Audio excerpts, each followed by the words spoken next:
I went to uni, studied law. At the end of it, I was like, am I really going to spend 4 or 5 years working up a corporate company for something that I don't enjoy? So I just took a complete shift, ended up here in property. There is no way that if I invest this amount of money in myself now, in a year's time my life's going to be the same. And my family, everybody was like, what have you done? What, is it a scam? So in the last year, you started with nothing. Right now, how much profit are you bringing in each month? £23,000 this month. Wow. So I think one of my biggest lessons has been get yourself in the room. It's not just what you know, it's also who you know. So you brought in 50 grand. A lot of people don't make that in a year. So how does it feel to be on Winners on a Wednesday? Absolutely surreal. I remember when I first came, when I went to the first training course, and we were looking at the board of other people on Winners on a Wednesday, and I was like, oh wow, like imagine being up there, I really want to be there, and here we are. So you have a law degree, talk to me about that. Yeah, so I went to uni, studied law. I always kind of thought, oh, I want to be a lawyer. Went there, did it. I mean, I'm dyslexic, so doing a law degree and being dyslexic were two kind of part and part. And at the end of it, I was like, am I really going to spend 4 or 5 years working up a corporate company, reading papers for something that I don't enjoy? So I just took a complete shift, obviously graduated from uni, went part-time and then ended up here in property. So after you finished university then, so you studied law, so you got a degree in law? Yeah. And then you got a job in? Marketing. Okay. Yeah, so it was a complete change. It was COVID, obviously, when I finished uni, and I got offered a job. I started my own small business on the side and I got offered a job. So I was working part-time whilst doing that, and it was just kind of covering the bills, giving me a bit of saving, kept me really busy through lockdown. But again, it just wasn't exactly what I wanted to be. And I think from having my own sort of small business, I was very much like, I was my own boss in that right, which is something that I've always wanted to be and always kind of had that drive towards. What was your small business? It actually started like the day I graduated, and it was just like a social media business. And I was just customizing Jordans, trainers, and just selling them on. Okay. Yeah, so it was a really good business, but it was seasonal, it was a trend. But that did give me the money to join the academy. There we go. So right. all kind of came full circle. So what do you think about people going to uni? Because my attitude is, I think that university has got its place, absolutely. But I think a lot of young people just jump to uni without actually thinking about, do I really want to be a doctor? Do I really want to be a lawyer? And like yourself, they then end up doing something completely different. And nobody would really say, oh, that was a waste of money, or what did you do? But then you join the academy, and I know that some of your family, your boyfriend, for instance, how did they feel when you dropped 12G into the academy? Yeah, I mean, I didn't really tell anybody. I remember going on the training course, the £1 crash course, and I signed up then. And my family, everybody was like, what have you done? What, is it a scam? And I was like, no, like, trust me, it'll work. I went on the next training and I thought, you know what? This is my money, this is my decision. I'm not going to tell anybody, and I'm just going to do it. Anyway, I made that decision. And I think because of how passionate they saw I was after leaving those 4 days, you're so elated when you leave those 4 days. Then they were kind of like, okay, yeah, I mean, just keep trying, but keep a job in mind kind of thing. Yeah. But yeah, I mean, going to uni, I think it can be good if, you say you need it as a career, as a doctor, etc. But that's kind of where a lot of my why comes in and what I want to do. A big thing for me is wanting to get, and speak to people when they're at a young age, maybe 15, 16, and they're about to make that kind of crucial decision in their life. Do I just go to uni because I need to go to uni, or do I just go and get an apprenticeship? And then you end up in that 9 till 5 routine and you're stuck. I want to get into schools and start to teach people, there's other ways of making money, there's other ways of, having a business and taking care of yourself. And yes, you might work really, really, really hard, but at the end of the day, it's for you. Yeah. So that's kind of where my why comes in terms of going to uni, etc. That's amazing. And it's not taught in the education system at all. No. They teach lots of stuff, history, art, drama. You can go to uni and learn sports physiotherapy. But even if you go to uni to learn about business, from what I've heard from people that have been to university to learn about business, the people that you're learning from, they're not actually business experts themselves. No. They know that they read the theory book, but they're not multi-millionaire business people. Yeah. So it's quite an interesting world, and people are very skeptical about getting self-educated and going and learning property or investments, or people are very skeptical about that. Yeah, definitely. I mean, I think you've massively, massively opened up the market. I mean, I have so many people coming up to me now going, oh, can you just jump on a quick call? I've just been to the £1 crash course, or like like people I've grown up with. Do you know what I mean? They're all kind of my age. They see what I'm doing. I was at the gym the other day and I was like, oh, yeah, my parent went to the crash course the other day because they follow your property page. So I think you've just opened up that market for people completely. And that's a real good thing. It's part Amazing. of leaving a legacy. Yeah. And yes, it's a business. So talk to me then about your very first property deal, and when did you make the decision to go full-time into property? I mean, I actually went full-time in property from day one. I moved back home with my parents. I was living up in Newcastle at the time, and I thought, if I'm going to do it, I'm going all in and I'm going to make it work. So moved back home. I was working kind of part-time in a restaurant because that's what they do as a trade. Went full-time into the business from there really, and it was tough. You know, all my money got into it, and I was completely new. My first thing was a joint venture on a rent-to-rent, and that came 2 months in after the training, which was amazing. That was on joint venture, and then after that, it took me about 4 or 5 months before I actually started seeing the money come in. It was a really slow start, but yeah, that's definitely where my whole kind of story started. And it was that sort of thing of, you know, you turn up for yourself every single day, giving 100%. And I knew at the end of that day I wasn't going to make any money. Yeah. But I kept doing it because I had that undying belief in myself that I am going to make this work. This is for me and this is what I want. So yeah, I think that was a massive part of that. And whole there's journey. a reason that the Academy is a 12-month program and not a 1-month program, because it can take time to start getting results. You say it took you sort of 4 months before you started actually seeing any money coming in. Yeah. During those 4 months, I mean, how much money did you have once you joined the Academy and you went all in, you went back to your parents? How much money did you have to invest in property or to do stuff with? Nothing at that point. I was working part-time, and I got an office in one of the rooms at home, was working every single day, and I'd go and do like part-time work at the restaurant. So maybe a couple £100 here and there, but I was like in my overdraft. And normally I've been quite good with money before that, so it was a complete shift. So my first deal that came on a joint venture, I borrowed the money to do my side of the joint venture, and then obviously paid that back. So that first deal was no money in of my own. So talk to me through that first deal then. How was it structured? Yeah. How did you find it? What happened? I was on the 4-day training, the rent-to-rent, and I was speaking to Tyrone and Chantel, and they said, oh, we found a deal in Liverpool, and we'd been speaking kind of briefly beforehand, and it was at the Academy dinner. We kind of walked past each other and I went, are you TBCK? And they're like, yeah, you Adriana. Anyway, we sat down, really, really got on, and they said, look, we've got a deal.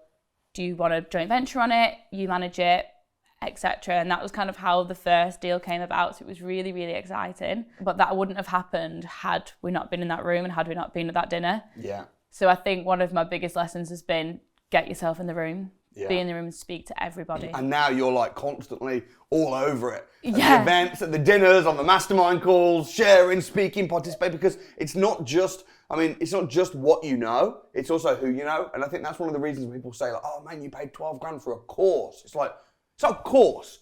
Mentorship, community, network. Oh, 100%. I mean, my social media has been a massive thing for me, and obviously getting out there and getting connections, but a lot of that social media people comes from being at the events and being at the training. Oh, I know you, and that builds you up. You almost then get that sense of credibility, and then your first deals start to sell, which it's not just about being in the room, it's about making sure that you are good at what you do and what you put out to the world is absolutely top tier because it's competitive. And I think that's one thing that I've really, really, really drilled down into to make sure that the deals and the properties that I'm putting out are the absolute best, and that my customer service and, my relationship with my investors has been absolutely top tier throughout. So you've done joint ventures. What other strategies have you done within property since joining the Academy? So joint ventures, I've done rent-to-rents and also deal selling. Nice. Service accommodation? Service accommodation, yeah. So rent to service accommodation. And how long have you been in the Academy now? It's coming up a year now. Coming up a year. Coming So up in a the last year, you started with nothing. Yeah. Right now, how much, if you don't mind me asking, on an average month are you making? Are you generating? How much are you profit are you bringing in each month? So to be fair, this has just been my biggest month from yesterday, including the rent to rents, £23,000 this month. Wow, incredible. Yeah. Incredible. So, and that's a combination of deal sourcing and rent to rents? Yeah, definitely. What's the breakdown of that income? Where's that coming from? Yeah, so rent to rents is around about average 3k a month, and that's across 3 properties. And then the rest of the money's deal selling. So you're making 3k every month from your rent to rents, which is kind of paying your bills. Yeah. You know, it's like a full-time salary basically. Yeah. And how systemized is that with the rent to rents? I mean, I do self-manage, but I have my channel management teams in place. Everything's simple. I mean, one property's got a 3-month-long booking at the minute, so it's quite hands-off. Yeah. You obviously have to put the work in. You can't become stagnant on your business. It's just like any company, you know, if you want to grow, you have to be there, being innovative and putting the work in. But as a whole, I spend a lot more of my time on my deal selling side of things because that's my main money maker. But also, so I made obviously the £23,000 from that, but I've also made £25,000 this month on project management. Oh my goodness. Yeah, which starts next month, but the money's been made. So you brought in 50 grand this month? Yeah. How does it feel to be making that kind of money? Absolutely incredible, amazing. It's really strange because I think sometimes when you work, and you keep pushing, you almost forget to look back. And then you kind of sit back and think, oh, wow. And for me, this all happened in maybe the last 4 or 5 months of my academy. So it kind of went from nothing to then full steam ahead. And then, you know, in the last month, this has happened. Honestly, I mean, a lot of people don't make that in a year. It's insane. I think definitely, you know, working with other people has been a massive part of it. You've done incredibly well. Thank you. Do you pinch yourself sometimes? Yeah, like now this is one of the moments. Yeah. What would you say is the biggest difference between people that succeed and people that don't? Oh, never give up. Never, ever, ever give up. I strongly think that everybody can achieve success. Everybody can achieve success. But what separates you is that how hard are you prepared to work and how many problems are you prepared to deal with? Because, I mean, I've come up against brick wall over and over again. And I think it was actually after the eviction, because after that happened, I was like, I've not really got much going on. And it was over the summer. And I remember I sat down with my mum and I was like, I don't know if I'm going to need to get a job. And I was like, just give me another month. Just give me another month. Let me see if this works. And I pushed past that last hurdle and things happened. Now, I think some people at that point probably would have been put off a few months before, you know, when it's not working and you're working from 7 a.m. to 11 p.m. every single night without fail. And I think that's the biggest difference between failing and succeeding. Yeah. And unlike a job where you're trading your time for money, with business, you're getting paid for your value. And it can take a few months before you've got the skills. So to begin with, you might be working and you're not getting paid. Yeah. And it's like, whoa. But when you persist, and you keep getting the skills and you keep getting better, that's when you can start having 50 grand months. Exactly. It's the same thing as what Jim Rohn says, isn't it? Is it just your value to the marketplace? How much do you bring? Yeah. I take that on board every single day. So when I bring investors on board, they know that they're going to get every single thing they need from me. So it's, you know, negotiating the best deals, guiding them through, giving them a hand where they need, helping them with the setup, with the staging, providing packs to my investors, everything you need to put in this rent to rent. You know, they get the full process. And I think I probably learned that from being young and working in a restaurant from being 14 and having to communicate with people all the time. And everything is about how well can you communicate, how many layers of trust can you build, and how much value can you add to that person, which ultimately means they're going to want to keep, you know, doing repeat business with you. Of course. Word of mouth marketing, that's been massive for me. I get phone calls every day. Hi Adriana, I've just been recommended, you know, to come and secure a deal from yourself and move forward. Yeah. And it's word of mouth, which has been massive. Yeah, and that's the thing, isn't it? It's momentum. It builds. Yeah. When you start packaging and selling deals, assuming you do a good job, people want to, the same investors will buy from you again and again and again. Yeah. Your first deal is your hardest. Interesting what you mentioned about a waitress. Well, sometimes when I'm out for dinner, I'll see the waitresses, busy restaurant, they're rushing around, and I know they've got like a 10-hour shift, and I'm thinking, they work just as hard as I work. Yet they'll make £100 in a day, and I'll make 100 grand in a day some days.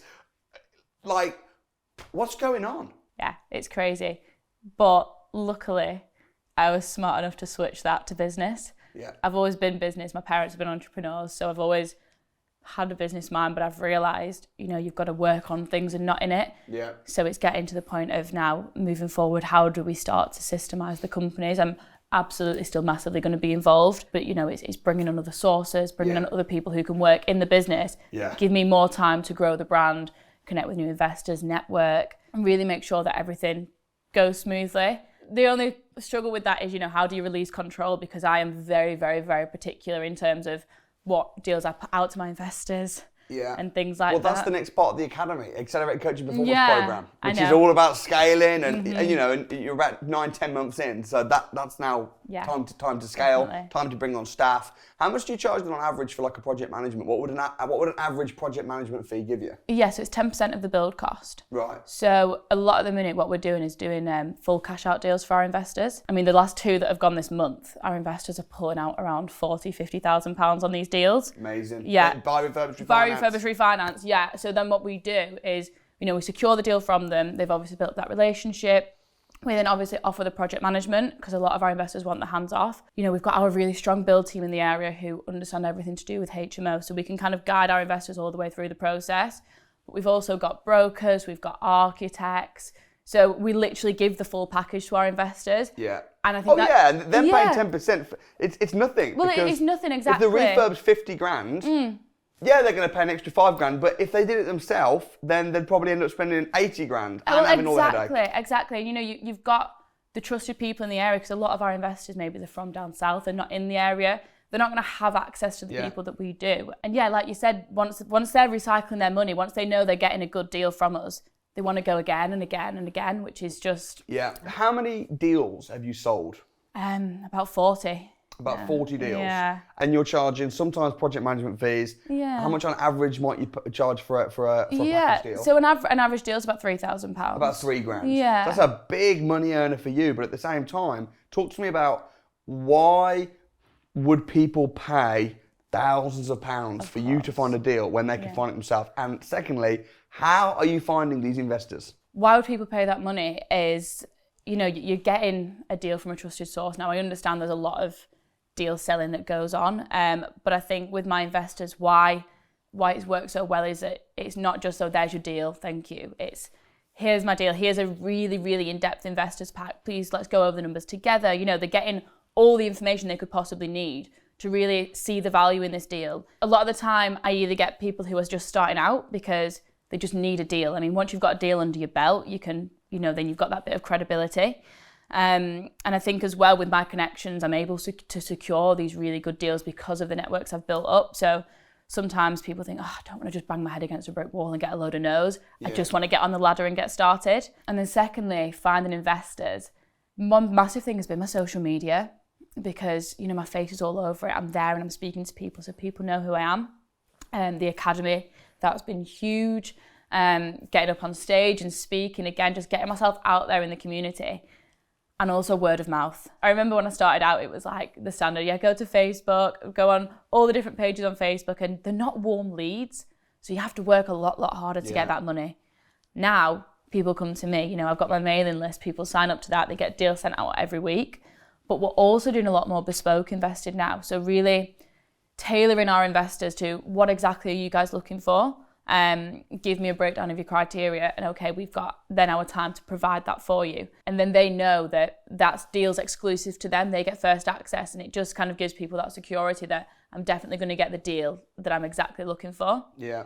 What is it that drives you then? Because to make the kind of money that you're making, yes, you've got a great business model and you've invested in yourself and you've got the skills, the support, the community, but what is it that drives you to keep going every day? Yeah, I mean, at this point, when I look back at everything that I've put in, how far I've come, I've always known it was inside me to be an entrepreneur, to be a businesswoman. It's always been in me. I mean, I've never been afraid of hard work. And now to see it all taking place and see it happening, communicating with people, meaning that I can get someone off the ground in their property business, or I can help someone else in their property business, that's a massive part of it. And again, the bigger picture is I want to get to a point where I'm leaving a legacy. You know, I can be out there, I can be helping people, young people. How can they change their life? How can they take things to the next level? And that's what drives me. I think as well, when you're not just thinking about the money, when you're thinking about actually providing a good service, then the money follows. Yeah. Albert Einstein says that. Albert Einstein says, don't try and be successful, try and be valuable. Yeah. Because the success will always follow the value. Biggest tips then for getting into property, for someone that wanted to do what you're doing, emulate your success, deal sourcing, rent to rent, what were your biggest tips? Your reputation. Very hard to build, very easy to lose. Focus on your reputation. You know, when you're sending out a deal, when you're bringing a deal, make sure that you have got every little bit of information you can get your hands on, and you present that really clearly to your investor. That's massive. That is huge, because as soon as you just start sending things out, getting desperate and inflating numbers, your reputation is shot, and it's really hard to come back from, especially when it's a competitive market. And yeah, just keep pushing, keep going, keep working, get the training, because it doesn't fail. Do you know what I mean? If you're prepared to implement what's been taught, why reinvent the wheel? What happened at the Deal Selling Masterclass, or what was your experience at the Deal Selling Masterclass? So yeah, that was my very first training. I remember I turned up and it was the 4 days, and I was just like, wow, this is absolutely amazing. You know, I was like, I need to be in this room. And I was like, oh yeah, I'll be able to do it. I'll be able to get these deals. And, you know, I spent a bit more time over the next few days, and I was speaking to all these people. And obviously we were speaking about the academy, and every single person I went to in the room, I was like, can you just give me some advice? What do you think? And they went, changes your life. It really does change your life. And yeah, that's when I then made the decision. It was the last day before the dinner. I decided to make the decision. I thought, there is no way that if I invest this amount of money in myself now, in a year's time, my life's going to be the same. Yeah. And I think you've got to have a level of self-belief to do that. You know, when you're the only person that kind of thinks that, you've got to have a level of self-belief. And again, you guys, you know, when you take people out and you assess them and you decide, are they a good fit for the academy, having that reassurance of someone saying, yeah, you know, I think you're going to be a really good fit for it, on top of my sort of self-belief and drive, I was just kind of like, right, I'm going to do it. I've got the money there now. I was 22 at the time, and I thought, do you know what? If I wait a few more years, who knows what could happen, and I might not be able to do it, or I might be in a different place, might be in a different job. If I do this now, then by 23, I'll be loving it, and here we are. Yeah, and as well, like on the Deal Selling Masterclass, I mean, usually I'll sell deals from stage live, and I'll be there saying, who's got deals? And I'll be ringing up my investors and selling and closing, and you can't see that and then just go, okay, cool, anyway, back to work. Oh yeah, it changed your perspective massively. I think I remember I was texting Mum, I was like, can't sleep again tonight. Just too excited to get back. Like I couldn't switch off from it. Yeah. Everything you were saying, like every 5 minutes, I was just trying to go and find another deal, do something. I might not have been getting it right, but I was doing it and I was taking action, and that is what started it all. And to see you be on stage and thinking, how's he just got someone to send him $3,000 when they've not even seen the deal? I was like, I need to do that. I need to build that up. And one of the biggest things again was you Samuel Leeds, it's the reputation. You know what I mean? You've got that trust. So that is what I learned from day one. Build up your reputation massively. What are your proudest achievements then in property? I think there's been a few, to be honest. One of them's obviously the money that I've been able to make, you know, the reputation I've been able to build. Speaking on stage, you know, when you called me up last week to like come out and talk on the stage, that was just such a amazing experience that, you know, you trusted me to go up on there and deliver to a room of people my experience so far. And then obviously all the people that come up afterwards and the messages of that you're inspiring people, like that's just, to me, is just amazing. Yeah, that's been my experience, and definitely when you said I was going to change millions of people's lives in the world. Yeah, well, because this is the thing, a lot of people when they become successful, like yourself, they hide away and they think, oh, I'm making lots of money now. The amount of people, you know this, you're on the academy that have become, you know, making 10 grand, 20 grand a month, and then I say, oh, come on Winners on a Wednesday, and they go, oh, I don't want to come on Winners on a Wednesday because then everybody will start doing what I'm doing in my area, and I don't want to create competition. And it's like, what? Number one, that's completely selfish. But number two, it's the opposite. Collaboration. Yeah. Come and share the story. Come on stage. Come on Winners on a Wednesday.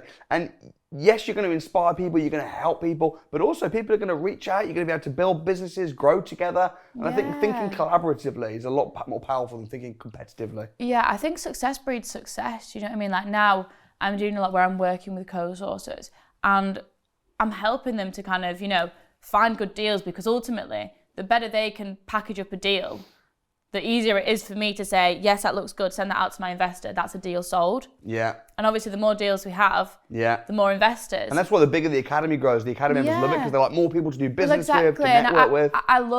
I love working with people who have been in the academy because I know they've got that same level of training that I do. Yeah. So they're going to operate around the same kind of standards as well, which has been massive.